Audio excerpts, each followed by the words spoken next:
Bonjour, une nouvelle vidéo sur les probabilités. Donc cette fois-ci basée sur l'expérience, on lance 3 fois de suite une pièce de monnaie équilibrée et on a deux événements dont on nous demande de calculer les probabilités.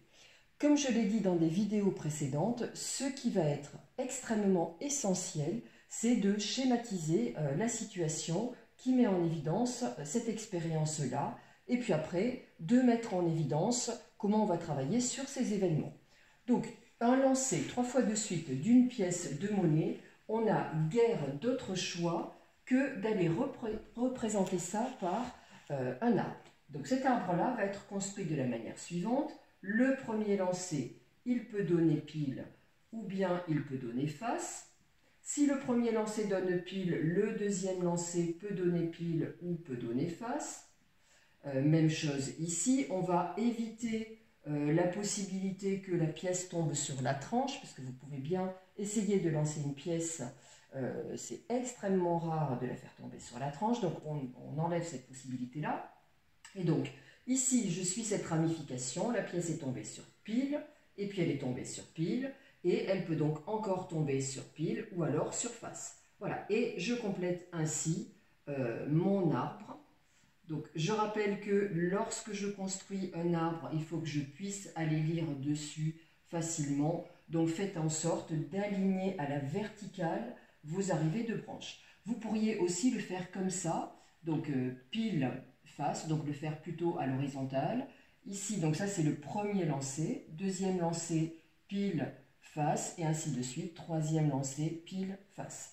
Voilà, c'est à vous de voir, ça n'a pas d'importance. Ce qui est important, c'est qu'il y ait une schématisation et qu'elle parle bien, bien évidemment, de la situation. Donc ici, ça met en évidence nos 8 résultats possibles. Voilà, comment on va travailler ensuite sur chacune des probabilités? Eh bien, comme je l'ai déjà dit dans une vidéo précédente, ce qui est important, c'est non seulement d'être capable de dire ce que fait la probabilité de A, mais surtout d'être capable de le mettre en évidence. Donc, ce que je vous propose, c'est ici. Donc, vous allez tirer un petit trait, vous allez mettre votre événement A, et puis, eh bien, vous allez mettre des croix dans ce qui satisfait cette demande. Obtenir exactement 2 fois pile, eh bien, je regarde ce trajet-là, j'obtiens 3 fois pile. Donc, ça ne marche pas. Ce trajet-là, super, j'obtiens 2 fois pile. Ce trajet-là, j'obtiens 2 fois pile. Ce trajet-là, ça ne marche pas. Ce trajet-là, j'obtiens bien 2 fois pile. Là, j'obtiens une seule fois, 0 fois. Donc, c'est tout ce qui satisfait l'événement A. Et donc, grâce à ça, et d'ailleurs, comme explication, je pourrais mettre voir l'arbre, parce que dans l'arbre, j'ai à la fois tous les résultats possibles. D'ailleurs, si on vous les demandait, avant de faire ça, vous pouvez très bien venir mettre ici comme résultat P, P, P, P, F, etc. Et de cette façon-là, vous montrez vos 8 résultats possibles. Donc, voir l'arbre, j'ai la probabilité de A, puisque chacun de ces 8 résultats est équiprobable. J'ai autant de chances d'obtenir, par exemple, pile, face, pile, que face, pile, face. Et bien, à ce moment-là, je compte juste, j'ai 8 résultats possibles. J'en ai 3 qui sont favorables, 3 qui satisfont ma demande, donc la probabilité de A, c'est 3/8. Comme c'est une fraction qui est irréductible, je peux laisser le résultat comme ça. Si je prends ma calculatrice, 3/8, ça donne bien un décimal, une valeur exacte, donc je peux aussi donner le nombre décimal qui correspond à 3/8. L'événement B, obtenir au maximum une fois pile. Donc là, attention à au maximum, un énoncé en probabilité, il faut bien le lire, hein, c'est-à-dire ne pas louper des mots. Qu'est-ce que ça veut dire au maximum une fois pile? Eh bien, ça veut dire que soit je peux obtenir jamais pile, soit je peux obtenir une seule fois pile, mais pas 2 fois, pas 3 fois. Donc, je mets hop, mon événement B ici.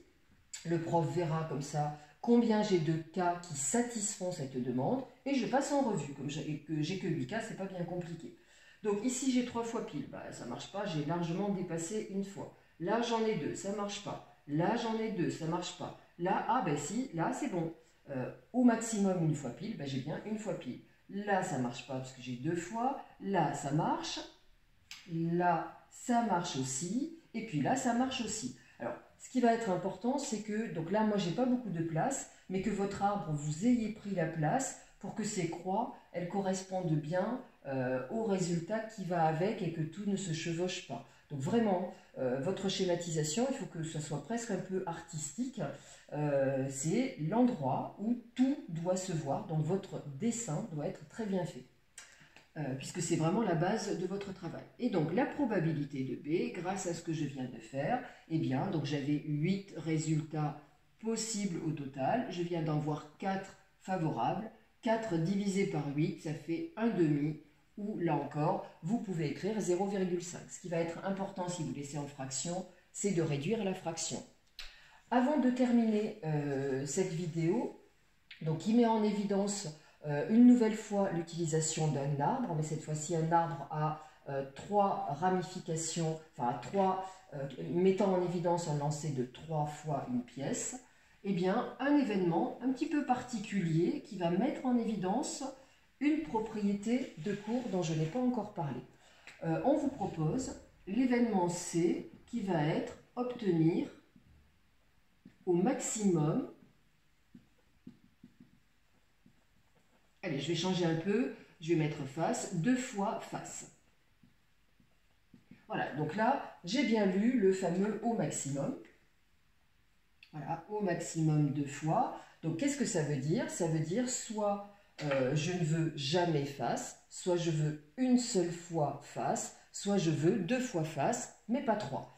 Et bien, comme d'habitude, hop, je viens mettre mon événement C. Donc, ou 0 fois, ou 1 fois, ou 2 fois face, et bien là, je l'ai 0 fois. 0 fois face, donc ça marche. Une seule fois face, ça marche.